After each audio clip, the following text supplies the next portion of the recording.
Praise the Lord. Good morning, brothers and sisters. Praise God.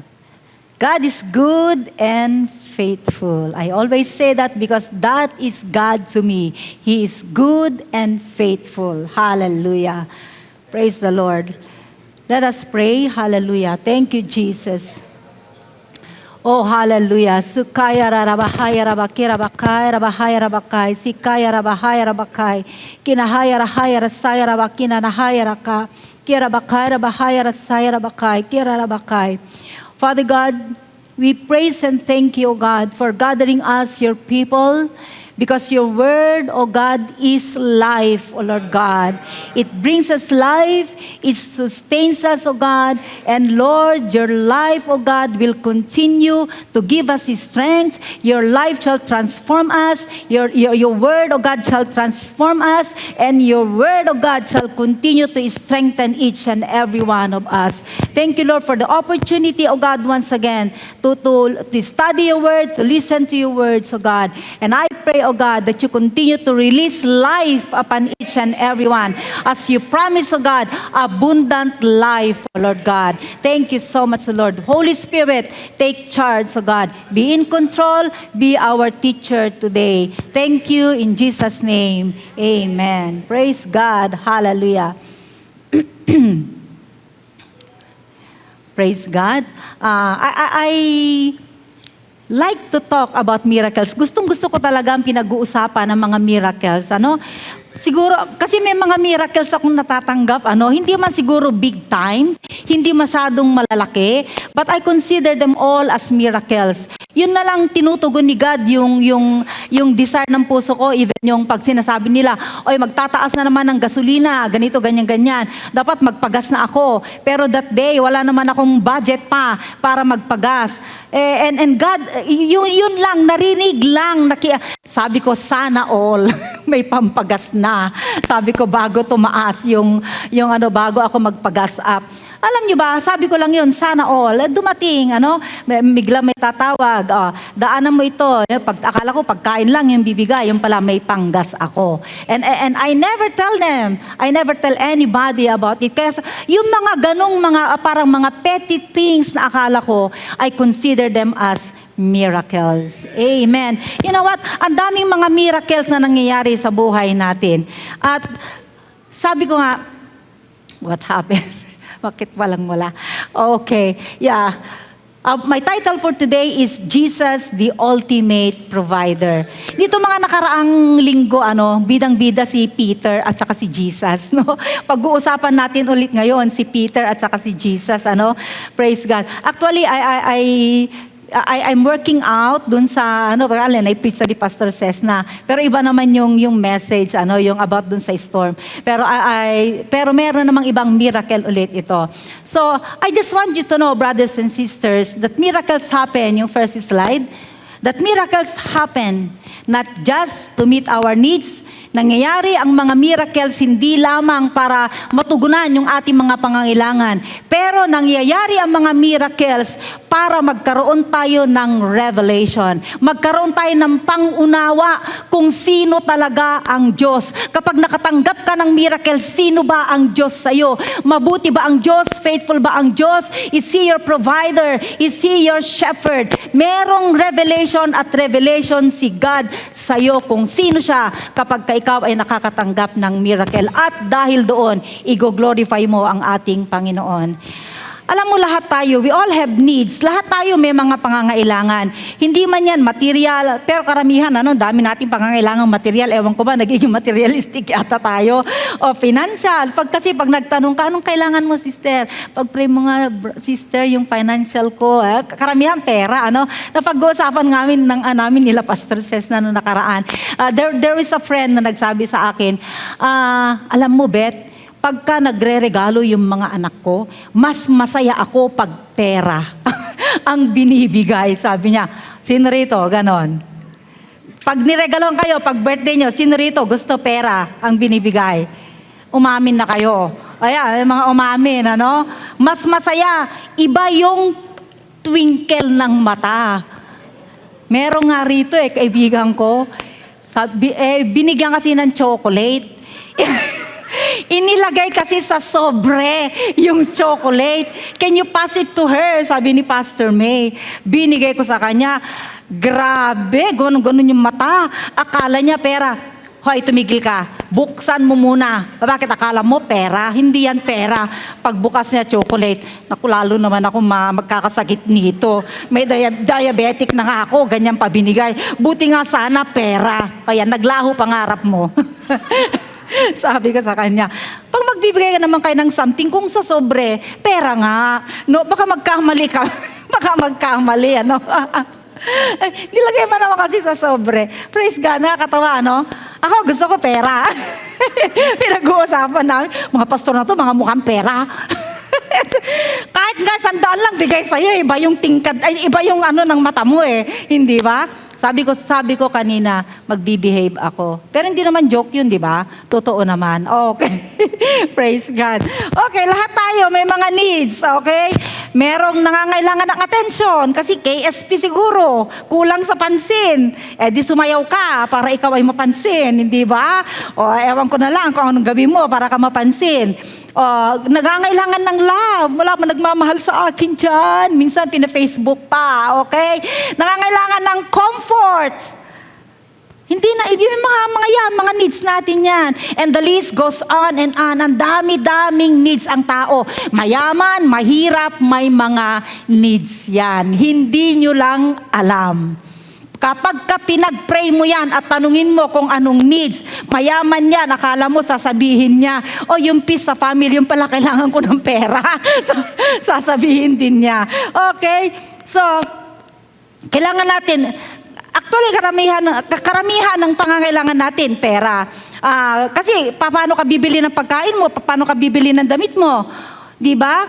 We need money to buy our basic needs. Kailangan natin para mag-survive sa mundong ito. Nothing comes free nowadays. Pera na lang dun sa malunggay at sa luyot na kinukuha ng asawa ko dun sa kapitbahay. Libre yun eh. Walang bayad. Pagka gusto niyang kumain, kuha ko ng malunggay. May saluyot din doon. Nagpapaalam naman, kaibigan niya yung ano. Baka magnanakaw naman pala itong si brother. Naku, nakakatakot. Ay, baka wag niyo yung tabihan ha. Praise God. So, kailangan natin lahat ng pera. Okay? Minsan, nag-a-abroad yung iba. Kasi bakit? Kulang ang kinikita. Tapos pag nasa abroad na, they get double job, they get triple job, para lang masustain yung mga needs nila. We work to be able to provide for our needs, yung needs ng ating family. Ngayon, ang question is, nagtatrabaho ka, pero paano kung hindi kasya? What if it's not enough? So, we all have experienced how to be in need. We all have experienced how to be in lack. Kahit trabahong kalabag ako minsan may kulang pa rin. May kakulangan pa rin tayo, hindi pa rin nagkakasya kung minsan. At kung may kulang tayo, it creates a lot of pressure. Masyado tayo nape-pressure, masyado tayo nai-stress. You can't sleep thinking, nananaginip ka na, paano ko kaya ipoprovide ang pangangailangan ng family ko? How can I pay my bills? Lahat na lang iniisip mo, utangan ko si ganito, utangan ko si ganyan, utangan ko si ganyan. Imbes na mag-pray ka, yung utangan mo, yun iniisip mo. Okay? Sometimes we always carry the burden of providing our needs, and most often we forget that we have a greater source.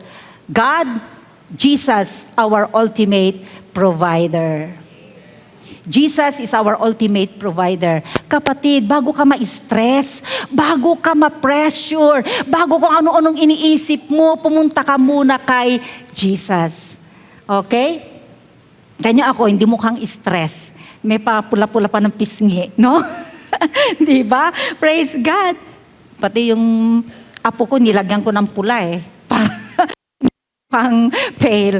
Okay? So, God is all willing and able to partner with us. Bakit partner with us? Kasi kailangan mo rin magtrabaho, kailangan rin may gawin ka. Hindi yung Lord, pahinga ng ganito, pahinga ng ganyan, pahinga ng ganito. Hindi ganon ang Diyos, okay?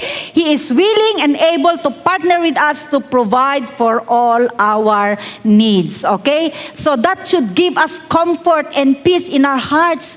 Nasa panahon ng walang-wala ka, you can and feel and you felt like nasa impossible situation ka, be comforted na hindi yun ang ending. It's not the end. Kung may kulang ka, it's not the end. But believe that Jesus Christ is your ultimate provider. Okay, our passage for today is in Luke chapter 5 verse 1 to 11. This is about the miraculous catch of fish. No, yung miracle ng paghuli ng maraming isda ni Peter, ano? So naniniwala ako na ang mensahe na ito ay para sa bawat isa sa atin, para ma-encourage tayo, ano? Gusto ni God, gusto ng Diyos na ma-build yung power of faith sa atin, that even in the impossible, He will move and meet our needs. Kaya tinatawag na miracle kasi imposible.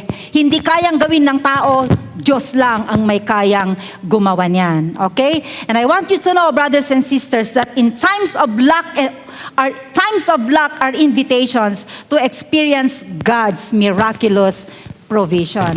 Alam niyo ba na kung walang-wala ka, ini-invite mo ang God na ma-experience mo yung kanyang miraculous provision.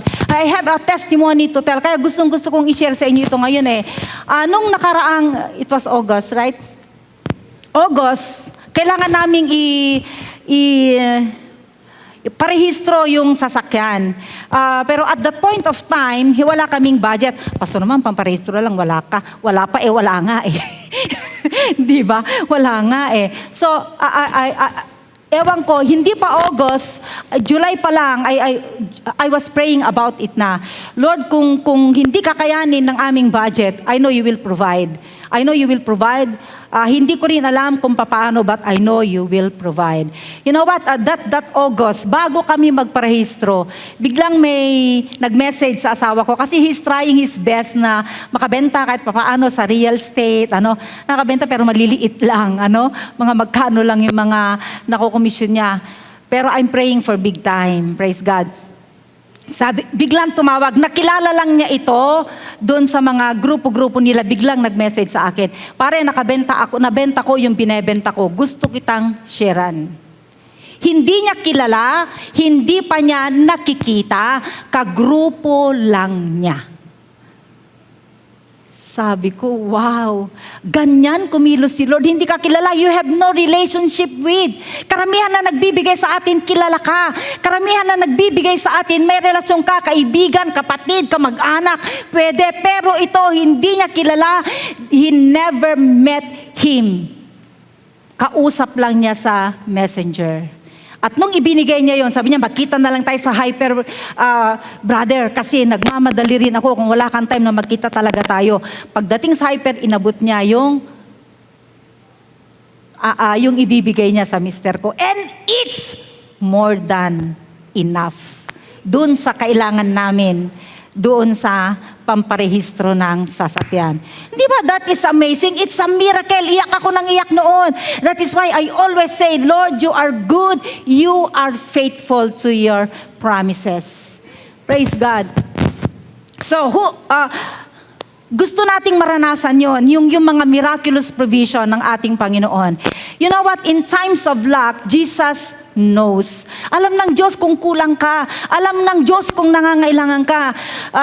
Hindi ko binasa yung the whole passage, Luke chapter 5, verse 1 to 11, kasi kukunin ko doon unti-unti. Hahati-hatiin natin doon para hindi masyadong mahaba yung pagbabasa natin. In Luke chapter 5, verse 1 to 3, it says there, sabi dito, babasahin ko sa Tagalog. Sabi rito, minsan habang nakatayo si Jesus sa tabi ng lawa ng Gennesaret, Nag-uunahan ang napakaraming tao sa paglapit sa Kanya upang makinig ng salita ng Diyos. Sabi ko, sana ganun din kami mag-uunahan sa pakikinig ng salita ng Diyos. Amen? Grabe yung excitement. Pero kung minsan, ang dami-dami pang mga invitation para makinig ng salita ng Diyos. Sana ganito kami, Lord. Praise God. Pero ganito naman tayo. May nakita siyang 2 bangka sa tabi ng lawa. Wala sa mga bangka ang mga mangingisda, kundi nasa lawa at naglilinis ng kanilang mga lambat. Sumakay siya sa isa sa mga bangka at hiniling kay Simon na may-ari ng bangka na ilayo ito ng kaunti. Naupo siya sa bangka at nangaral sa mga tao. Talaga itong si Jesus, napaka-creative. Sabi ko, ginawa pang palpit yung bangka. Di ba? Magpipreach ako, kailangan ko yung bangka, pahiram. Sabi niya, preach. Parang ma-imagine ko, Pastor Cesna, minsan mag-preach ka. Mag-preach tayo sa may tabing dagat. Tapos nakatayo doon sa may bangka. Praise God, napaka-creative ng ating Panginoong Hesukristo. Alam, kung babasahin natin ang chapter 4 nito, makikita natin si Jesus Christ, He was preaching to the crowds and did healings and deliverance. Doon sa kanyang pagpipreach, may mga napagaling sa kanilang sakit, may mga pinalaya sa mga inaalihan ng mga demonyo. At alam nyo, nung araw na yon, kala mo ngayon lang uso na ang marites. Sabi, alam mo yung Jesus na yun, nagpapagaling daw na may sakit. At saka, alam mo yung kapitbahay ko na inaalihan ng demonyo, gumaling. Uso ang marites noon, kaya naging viral si Jesus. Di ba? Anong panaman ng mga viral ngayon? Mas viral noon ang Panginoong Hesukristo. Kaya naging viral siya kasi sabi doon, he became the talk of the town. People pressed in. And as he was preaching, nung nakita niya nung nagpipreach siya, sabi niya, may nakita siyang boat. Alam niyo, hindi lang niya ginawang Sabi ko nga, Lord, napaka-creative mo naman para gawing pulpit yon. Pero hindi yon, sabi niya, hindi lang yon. Gagamitin niya yung bangka na yon to engage. Para malapitan niya si Peter, makausap niya si Peter, at maibigay ang need ni Peter. Praise God! Ganyan kumilos ang Diyos. Kung minsan siya pa lumalapit, kasi ayaw mo lumapit, kaya siya na ang lumalapit. At habang nagpipreach siya, biruin mo sabi nga ni Pastor Dwayne, multitask si Lord. Nagpipreach yan, pero nakita niya, may need ito. Alam niyo, naniniwala ako, habang nakikinig kayo ngayon, nakikita rin ni God yung need ninyo. And I believe, as you believe in Him, imimit ni God yan. Imimit ni God yan. Praise God. So, hindi lang niya ito ginawang palpit para sabi niya, ang taong to nangangailangan nito Kaya, lalapitan ko siya. Jesus is never busy to attend to our needs. Hindi siya busy. So ano ba nangyari kay Peter? Bakit nangangailangan ng tulong si Peter? Si Peter, fisherman yan. At naniniwala ako, hindi basta-basta fisherman. Baka may mga tauhan din yan. And every day, pagka nakakatch sila ng fish, ibebenta ito para may pangkain sila, may pangpasweldo, may pangkain sa kanilang mga pamilya. So, kapag wala siyang nahuli, kasi wala siyang nahuli dyan nung nakita siya ni Jesus, nililinis na yung net. Ibig sabihin tapos na, kasi gabi yun pag nangingisda sila. Pero ito, umaga na at wala silang nahuli. Ngayon, wala silang catch that day. Wala silang nahuli that day. Ngayon, kung businessman ka, maiintindihan mo ito. Kapag wala kang kinita ngayong araw na ito, you lose a day of profit, right? Kapag ka-businessman ka, wala akong kinita, bokya. Di ba? Bokya ako ngayong araw. Paano kaya papasweldohin itong mga tauhan ko, lalo na kung arawan naman ang pagpapasweldo mo dyan. Okay? Doon naman sa mga employed, it's like imagining yourself, may trabaho ka, hindi ka nabigyan ng salary and a payday. How would you feel? Paano ko bibili ng grocery ko? Paano ako bibili how will I pay my rent? So, si Peter, nung mga oras na yon, he was in the middle of stress and disappointment and struggles. Grabe, ang dami niya sigurong iniisip. Malungkot siya, habang siguro nakikinig din siya sa preaching na ang Panginoon Jesucristo. Maari dito, nakikinig ka ngayon sa preaching na ito, pero may mga iniisip ka, Lord, paano kaya mamimit yung needs ko? Parang ganun din si Peter. Paano ko bibilhin yung kailangan anak ko? Paano ko magbabayad ng pantuition ng anak ko? Now, Peter would soon find out in the middle of his stress and disappointment that he will experience God's miraculous provision. Praise God. So, dito, in-approach ng Panginoon Jesucristo. Sabi niya, okay, can I ride your boat? Pwede ba? Sumakay ako sa boat mo? Siyempre, hindi nakahindi si Peter. So, pinagamit niya yung kanyang boat. Ang hindi alam ni Peter, may gagawin ang Diyos sa kanya nung mga sandaling iyon. Alam na kailangan si Peter. Ang sabi ng Matthew 6:32, huwag kayong mag-alala patungkol sa mga bagay na ito, anong kakainin nyo, anong isusuot ninyo. Huwag kayong mag-alala. What you will drink, what you will wear. Alam ng iyong amang nasa langit ito. Already knows. Alam niya na kung ano ang pangangailangan mo. He sees your need and He had already set aside.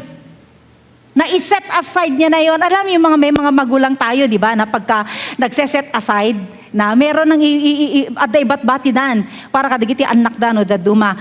God is like that. He already had set aside, but He will give it to you in His perfect time. So, sabi nga ni Rene, kung mas maaga sigurong binigay yun, baka naubos natin. Hindi tayo nakapagpa-rehistro. Di problema ka na naman, iyak ka na naman ng iyak ng kakapray dyan. Praise God. Hindi ba? Kaya, perfect lang yung timing ng ating Panginoon. So, di ba si Adam and Eve, even before creation, God created the Garden of Eden where everything is already there. Lahat ng kanilang pangangailangan, nandoon na lahat. You know what? God loves to provide for His children. Kung yung mga nanay natin at mga tatay natin gustong-gusto mag-provide para sa atin, mas lalo na ang Diyos natin at Ama na nasa langit. Praise God.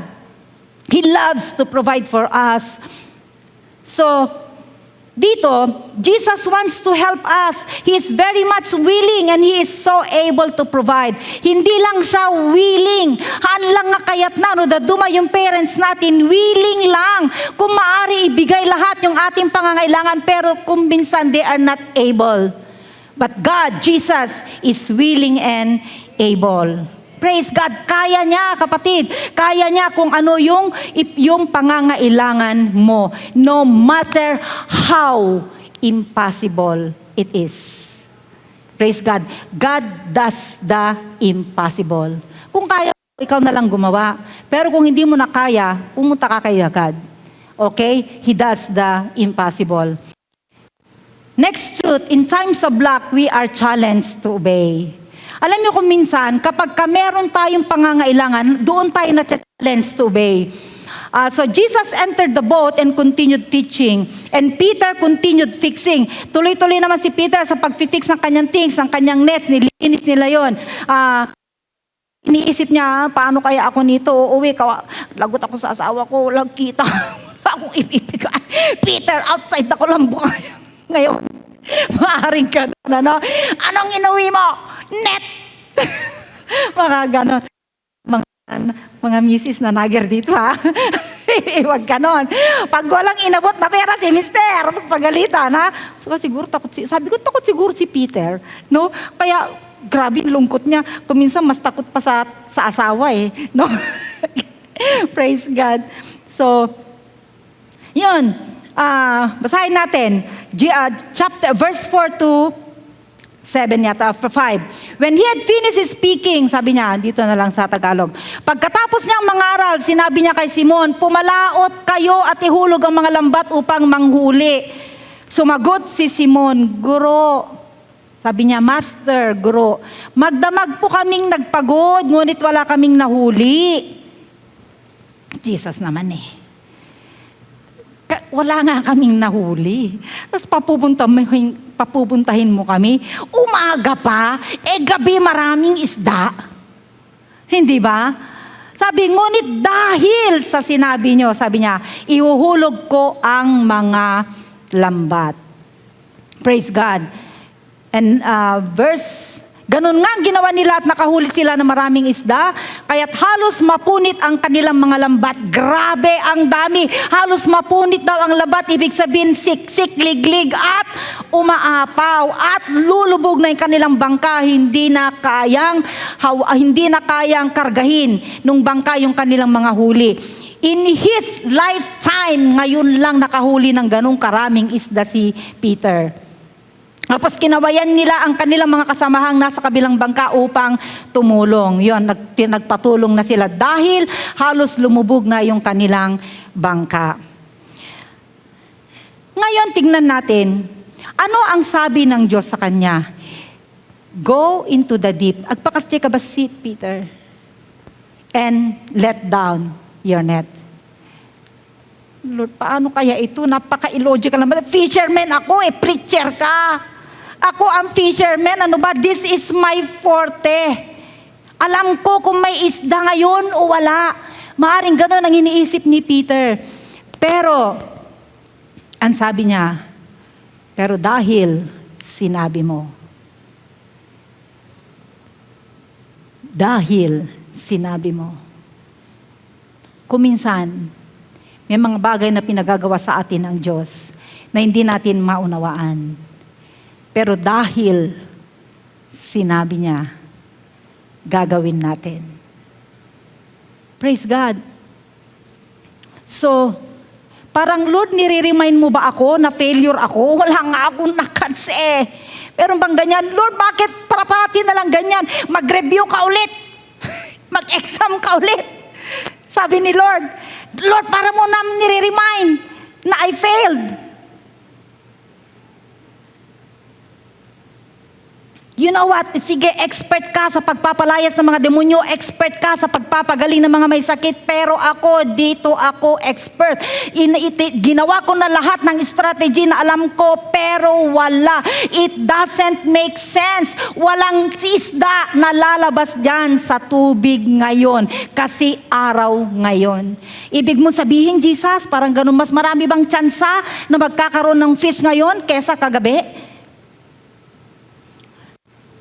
Mga kapatid, isa pa nito, na-stress na siya nilinis na yung lambat, di ba? Ikaw, naitabi mo na lahat, tapos dudumihan mo na naman, tapos walang mahuhuli ka. Lord naman, nalinis na namin yung lambat, di kawawa naman kami, yung mga tauhan ko, maglilinis naman mamaya. Pero, yun nga. Alam ko may hesitation si Peter dyan, hindi lang siguro sinabi, no? Pero sabi niya, but at your word. Dahil sinabi mo. Sa sitwasyon natin ngayon, you work for hours, staying up late, minsan wala kang tulog, ang dami mong challenges, poor internet, connection, minsan nawawalan pa ng kuryente, power interruption, inaantok ka na. Lahat yun, binabattle mo. But in the end, to no avail. Wala pa rin nangyayari. Parang walang nangyayari dun sa effort mo. You were hoping to reach a certain amount this month.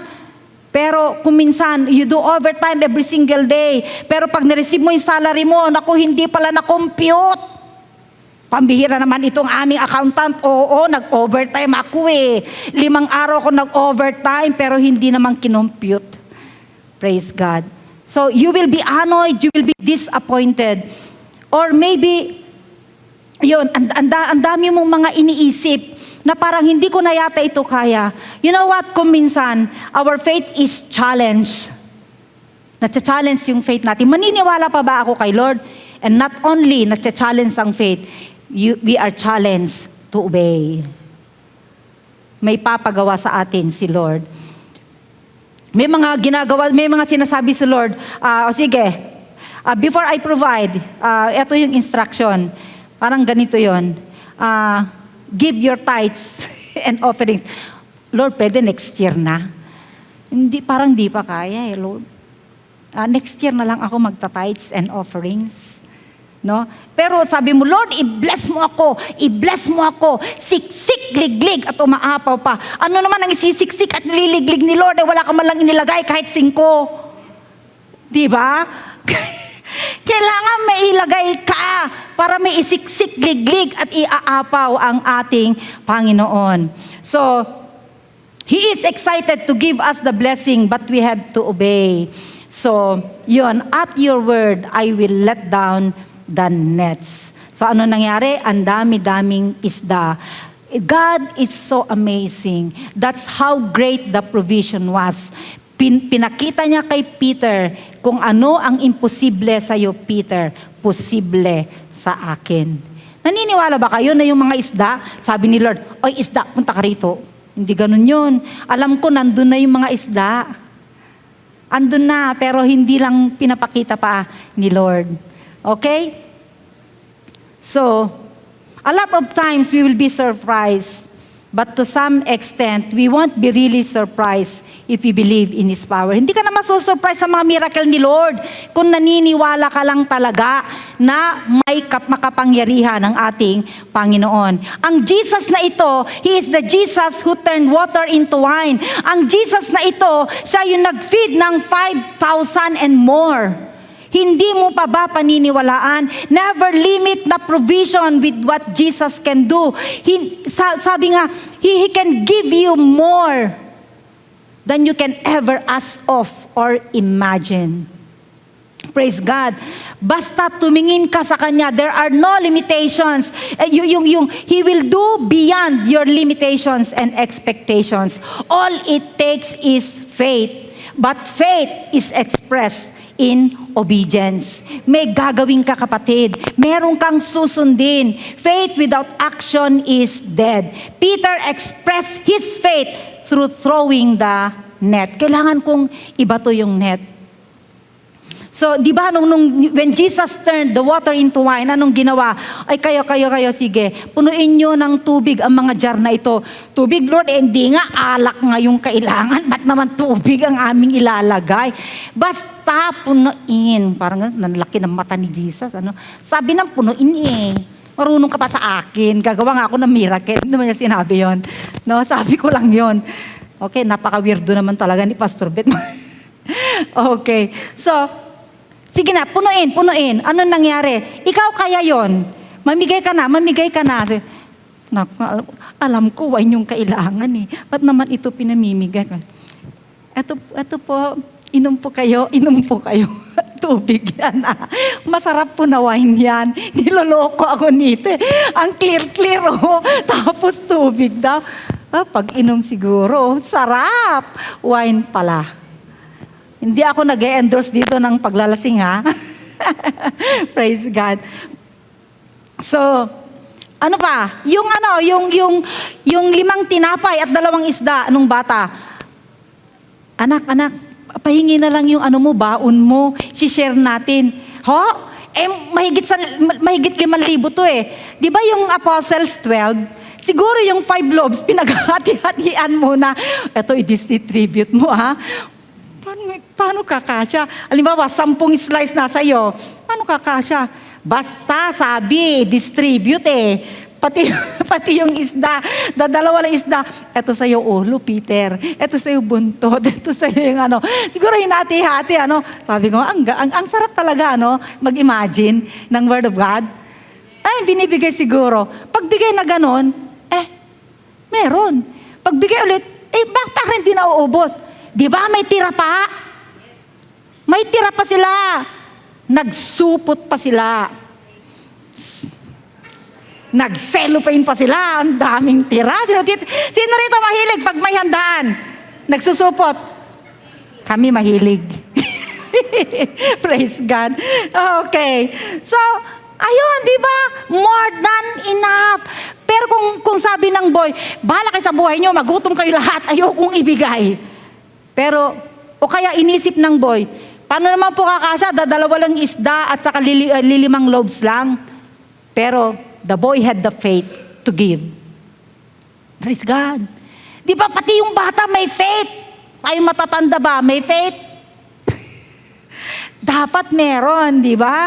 So, maaring sabi mo, Lord, I need money, but you don't apply for a job. Gusto mo, may pera ka, pero wala ka naman trabaho, ayaw mo naman mag-apply. Di ba? We believe God for promotion, pero sadot kami at Jepagubraham. Di ba? Paano kayo po-promote ang boss mo? Gusto mo maging part ng honor roll, pero hindi ka man nag-aaral, maigi. We have to do our part, and God will work out for that thing you are believing for. Praise God. Our obedience, next truth, our obedience positions us to receive the breakthroughs and the miracles that God has prepared for us. Now, parang ganito yon, yung shepherd at saka sheep. Tayo yung sheep. Si God yung shepherd. If we follow Him, He will bring us to greener pastures where we can eat. Hindi tayo mawawalan ng pagkain, hindi tayo magugutom. He will bring us to still waters para makainom tayo at ma-refresh tayo. He is our good shepherd. He brings us to places where we could rest and sleep. But you have to follow the shepherd. You know, doon sa Psalms 23, sabi doon, I will lack nothing. The Lord is my shepherd, I lack nothing. Alam mo, basahin mo sa TPT, ang sabi diyan, I will always have more than enough. Ito ang kinukot ko, pag kinukot ko ang Lord, I know I will have more than enough because that is your promise. As we follow Him, everything that we need will be provided. You do not have to fear, you do not have to struggle. Hindi ka matatakot magutom, kapatid. Hindi ka matatakot na hindi mapag-aral yung mga anak mo. Di ba nga yung testimony ng kapatid ko? Napag-aral naman yung mga anak niya. Akala niya noon mamamatay na sila sa kahirapan, but no, they are Christians and God knew their needs. Praise God. In times of lack, Jesus reveals. Jesus reveals who He is, and He also reveals His purposes. Sabi ng verses 8 to 9, when Simon Peter saw, nang makita yun ni Simon Pedro, siya'y lumuhod sa harapan ni Jesus at sinabi, layuan po ninyo ako, Panginoon, sapagkat ako'y isang makasalanan. Nang gilala siya at ang kanyang makasama dahil sa dami ng kanilang huli, alam niyo mga kapatid, eto siya ngayon. Nung nandun na yung nagbago ang perspective ni Peter. Di na siya nakatingin doon sa provision. Ang focus niya na ngayon ay sino ito? Sino itong kaharap ko? He is the greatest provision. The main provision, my treasure, is Jesus. Kapatid, if you have Jesus, hindi ka magkukulang. Jesus is more than enough. Praise God. Nag-shift ang kanyang perspective. Dati sabi niya, Master, Guro, sabi niya. Pero ngayon, pagkatapos encounters with God, lead us to give Him the reverence and the awe He deserves. Alam nyo, kapag na-encounter mo si God, you will revere Him and you will worship Him. Sasabihin mo, Lord. Ngayon mga kapatid, ang question dito, dati ba nag-provide na sa iyo si Lord in the past? If God has provided in the past, He will do it again today and in the future. Never kang magkukulang. Pagkatiwalaan mo lang ang ating Panginoon. But do we see, katulad ni Simon, do we also see Him as a holy God? Oo, tatay natin siya. Ito yung nakita ko pang isang revelation dyan. Oo, tatay natin siya. But He is also a holy God. We have to revere Him. Kung minsan kasi parang nababaliwala na natin ang Diyos. Hindi na natin igagalang ang Diyos kuminsan. The way we ask and minsan the way we worship, we don't revere God anymore. He is still a holy God, though He is our Father. Or tingin pa rin natin, entitled pa rin tayo. Kasi anak ako ng Diyos. Yes, alam ko anak ka ng Diyos. But you still have to revere Him. Praise God. The miracle that He did was actually a setup for Him to save. Yung mga miracles na ginawa ng Panginoon Kristo, ang tawag dyan, signs. Bakit signs? Basahin mo ang Bible. Bakit signs? Kasi it points us to Jesus. Yung miracle na tanggap mo, dapat makita mo kung sino ang Panginoong Heso Kristo. Alam niyo mga kapatid, si Jesus Christ is the ultimate sacrifice for us to be saved. He is the ultimate sacrifice and He is the ultimate provider. Yung greatest problem natin na sin, binigyan niya ng solusyon. And the greatest need that we have, which is salvation, was solved through the Lord Jesus Christ. And it was given to us for free, but it's not cheap. Praise God. We only have to invite Him in our lives. Let Him in our boat. Papasukin mo siya sa mo, kapatid. Paghariin mo siya sa puso mo ngayon. Gusto niya na mag-provide for you. Ngayon, ano ang naging resulta nitong miracle na ito? Basahin natin yung last verses. And so were James and John, the sons of Zebedee, Simon's partners. Then Jesus said to Simon, "Don't be afraid. From now on, you will fish for people." Alam nyo, bless ni God si Simon para maging blessing siya sa iba. The miracle that happened, what was meant for him to embrace his purpose. Ano ang purpose ni God para kay Peter? To be a fisher of men. Ganon din tayo, kapatid. Bless tayo ni God that whatever God has given us, we will also give to others. Praise God. Si Peter na bless. At ngayon, etong tanong ko sa iyo, o challenge ko sa'yo, kung akala mo yung sitwasyon mo imposible, wala kang pambayad ng tuition, ng pangbayad ng rent, panghulog sa kotse, o panghulog ng appliances, o meron man. It may seem impossible, but let me tell you, if you are not Jesus, that is impossible. Kung hindi mo kasama si Jesus, imposible talaga, kapatid. Pero kung kasama mo si Jesus, it is possible. Hallelujah. He is the God who never changes. He provided in the past, He will provide today, and He will provide in the future. He will provide now, and He will always provide. Let us all stand up. Hallelujah. Thank you, Lord. Oh, hallelujah. Thank you, Jesus. Sukaya rarabahaya rabakirabakay, kirabakay, rabakay, rabakay, kirabakay, rabakay, rabakay. Oh, Jesus. Yes, Jesus, you are our ultimate provider. Lord, alam ko ngayong oras na ito, may mga pangangailangan ang bawat isa sa amin. We all have, meron iba, may pressing need talaga. Yung kailangan niya ngayon ito, Panginoon. Lord, as we have studied the Word today, and as we have understood that you are, O God, our provider, and the ultimate provider, O God, we know and we believe, O Lord God, that whatever needs are today, you shall meet it according to your riches and glory in Christ Jesus, our Lord. That is, O Lord, our declaration today, O God. Lord, you will meet all needs today, O Lord God, for you are, O Lord, our ultimate provider. Thank you, Lord Jesus. But Lord, pag na-receive na namin ang provision mo, may we see who you really are, and may we revere you, and may we worship you as you are. Thank you, Lord. Give us a revelation of you, O God, in your miraculous provisions like Peter, O God, had experienced. Thank you, Lord. Thank you, God. In Jesus' name, we ask and pray. Amen. Praise God.